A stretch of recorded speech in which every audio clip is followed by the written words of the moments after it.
Welcome to Ken's Corner Podcast, Season 3. Get ready for expert analysis and rising wrestling stars. Now here we go with your host, Ken Judge. Hi everyone, this is Ken from Ken's Corner, and today I'm excited to have hockey legend, media legend, Mr. Brian McFarlane. How are you today, sir? Well, I'm doing pretty well, Ken. I'm out in the country today. It's beautiful here. We have an old log house we built 50 years ago from deserted homes up in Quebec. We went and bought 2 or 3 old logs sitting in a field, log homes, and part of the Hudson Bay trading post. And we've refashioned them, and it's a long story, but we're quite happy out here and near Grafton, north of Cobourg. Oh, that's beautiful country, sir. Beautiful country. Yeah. We're actually from the same town, so I'm excited to have you here as well. We're both Stovevillians from Stouffville, so that's exciting as well. But we're here to talk a little bit about your hockey media career. And what I'm interested in knowing first is some of your stories that you can share with us about your 28-year, I believe, time with Hockey Night in Canada. Yeah, it was about that. Well, I don't know where to begin. Oh, I do know where to begin. I'll begin with the last Stanley Cup victory for the Toronto Maple Leafs. Bill Hewitt and I were in the gondola. Foster Hewitt was right next to us doing radio. And the Leafs won the cup, and everybody was thrilled in '67 with Bauer and Sawchuk and Stanley and Horton and all those great players. Some of them became Hall of Famers. And it was a big, thrilling victory. But then there was a bit of a letdown. When we got back to our home in Willowdale, we said, we should crash the victory party. It's out at Stafford Smythe's house. And a CBC guy was with us, and he said, I know where that is. And he drove us out there, and we walked right into the lobby without an invitation. There was nobody to greet us. There was the Stanley Cup, so we took a sip from the cup. And then the action was all sort of off to the back and the side. And everybody was up. There was a band, and I think of Eddie Shack dancing around with the perspiration pouring down his forehead and down his nose, and dancing like a fool. And then the goaltender, the backup goaltender, Gary Smith, came in with a kind of a Dolly Parton look-alike. Everybody was staring at her cleavage, and I don't blame them. Anyway, that was one impetuous move we made after a Stanley Cup win. And now we see the long years have passed since that day. We may become, if we live long enough, the oldest couple ever to see a Stanley Cup win by the Toronto Maple Leafs, because I was in my mid-30s then, and I'm 93 next month, so who knows? You don't look it, sir. You look like you still look 70. You still look 70. You got lots of life there. That's amazing. Congratulations for that. That's really good story. We're going to talk a little bit about you've written many books. I had a hard time figuring out how many.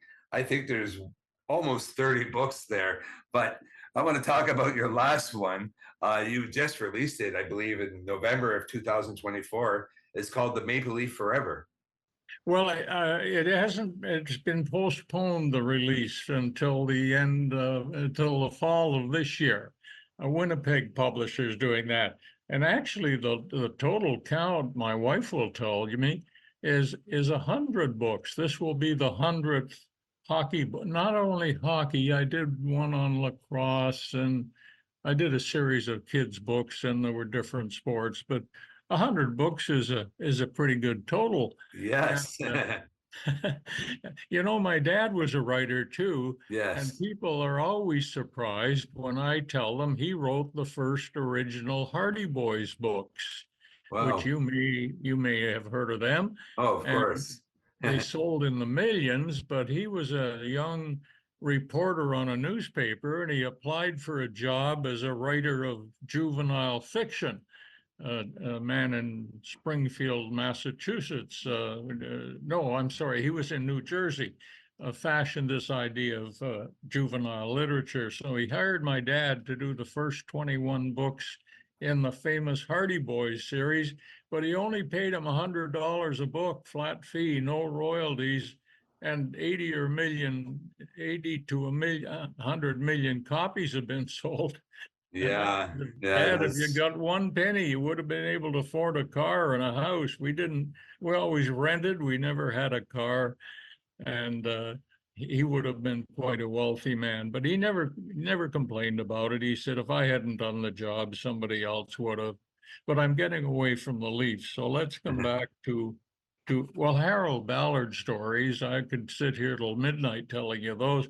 He hired me as a public relation director once, and the job lasted, I think, a few weeks, but the title only lasted one day because he said, you're my new public relations director. He didn't tell me I was the lowest paid public relation director in the NHL. But the next day he called me in and he said, I have a fellow who's been working for me for years in public relations. And he started to cry when I told him I'd hired you. And he said, I thought I was your public relations director, Mr. Ballard.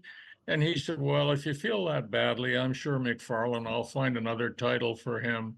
And he never did. And then that's a good story. after a few weeks, I was going to go on vacation, and I heard through the grapevine that he was going to close down the public relations department. So I wanted to meet him, but he was very busy running around and I didn't get to see him. So I just walked out and never went back. So I don't know to this day whether I was fired or whether I just quit. I guess it's a bit of both. Yeah. That's a great story. Now, one of the books that I remember the most, well, we used to watch it every hockey night in Canada every Saturday after the first period, Peter and Penny Puck. Can you tell us a few stories behind this one? Well, Penny wasn't born then, but she has been born now. And first of all, I was doing NBC hockey games at the same time back in the early 70s. And Peter Puck was introduced on NBC. They wanted a character to familiarize Americans with NHL hockey primarily. And I would introduce him, and I got to be known as Peter Puck's father around the league where I traveled. And then he became a member of the Hockey Night in Canada crew. And I wrote a couple of books. I got the Canadian rights to Peter Puck and wrote a couple of books about Peter. And we started a fan club, and I had him with a program I had with Scotiabank as well, the Scotiabank Hockey College. And just last few months, a couple of people came out of the woods and said, let's bring Peter and Penny Puck back. And I said, Penny Puck? There is no Penny Puck. Well, we'd like to create a Penny Puck. And I said, well, go ahead, let's do it. And here we are, over 90 years old, now embracing a new venture, a new challenge in Peter and Penny Puck. And we have a big meeting in a few days about this, and we'll see where that takes us. And meanwhile, I've acquired the North American rights for Peter and Penny at great expense, I might add. And because we have two characters we have to protect, so it's double the fee. And the fee wasn't cheap, and I'm beginning to think maybe I'm being foolish in my old age to start out on another challenge like this. But it's something I can involve family members, and we're going to see if there's a market for it or not before we take too many big steps. But I think Penny Puck is ripe for the pro women that are playing hockey, or women in general, and young girls starting out. It'll be some guidance from an animated cartoon character that'll be kind of cute. Yes, I'm looking forward to it. That's an amazing story. Awesome. Okay, so I want to know a little bit about you're inducted into the Hockey Hall of Fame in 1995. Can you talk a little bit about this and how that felt to for that to happen for you? Well, it felt pretty good because I was retired by then. 1995. I was no longer with Hockey Night in Canada, and I opened a hockey museum out in Colborne, Ontario, and not far from where I'm speaking right now. And we thought that would be a retirement project, but it didn't work out. We had to move it around to Niagara Falls, and and then they built a hotel on our site in Niagara Falls, so we had to move elsewhere, and we wound up in Clarington, Ontario, and it was 9 years of a real happy experience. Actually, we got some great memorabilia. We had a Peter Puck theater in the museum, and it got a lot of acclaim in Niagara Falls, especially where all the American kids came up and said, "We don't have anything like this down in the States." Oh, So here we were traveling back and forth from our home in Toronto, and then I'm getting back to your question about the Hall of Fame. That was a big surprise, and I went in with Bill Torrey. And Bill Torrey, you know, the 4 Stanley Cups with the Islanders. He was my hockey teammate in college at St. Lawrence University in Canton, New York in the 50s. And we never dreamed that each of us would come along through hockey ranks and get to be Hall of Fame members. Certainly he deserved to be, but I never felt sure that I was. I never felt very certain that I'd have a job from year to year, because Mr. Ballard certainly didn't like me very much. And finally, he replaced me. I stuck up for Darryl Sittler in his fight with Punch Imlach in about 1968, I guess that was. And he didn't like that at all. I said, why don't they treat Sittler like Bobby Clark is treated in Philadelphia? And Sittler missed a game in Minnesota, claiming that his doctor had recommended he was under so much stress he better not go to do a game. And I defended that position, but nobody else did. And Harold fired me the next day. But it wasn't too long before they hired me again to do games in Winnipeg and Montreal. 4 years in Winnipeg, 4 years in Montreal, and that was pretty much the end of it.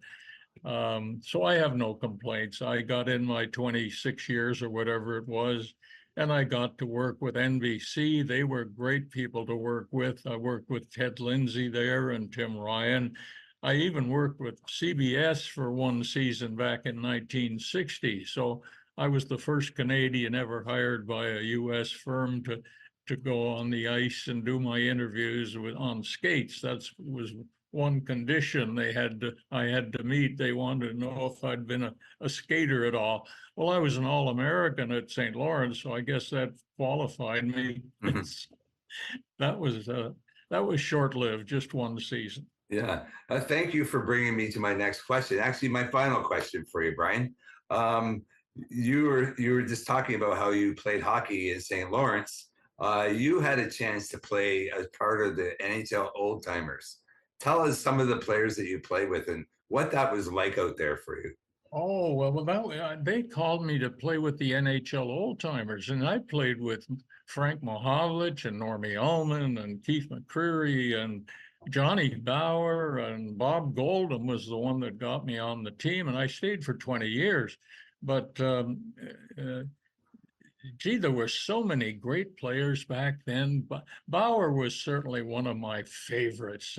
He's been to this room that I'm sitting in right now and stayed overnight with his granddaughter, and she got up and sang a little song for us. And we were coming from a golf tournament nearby.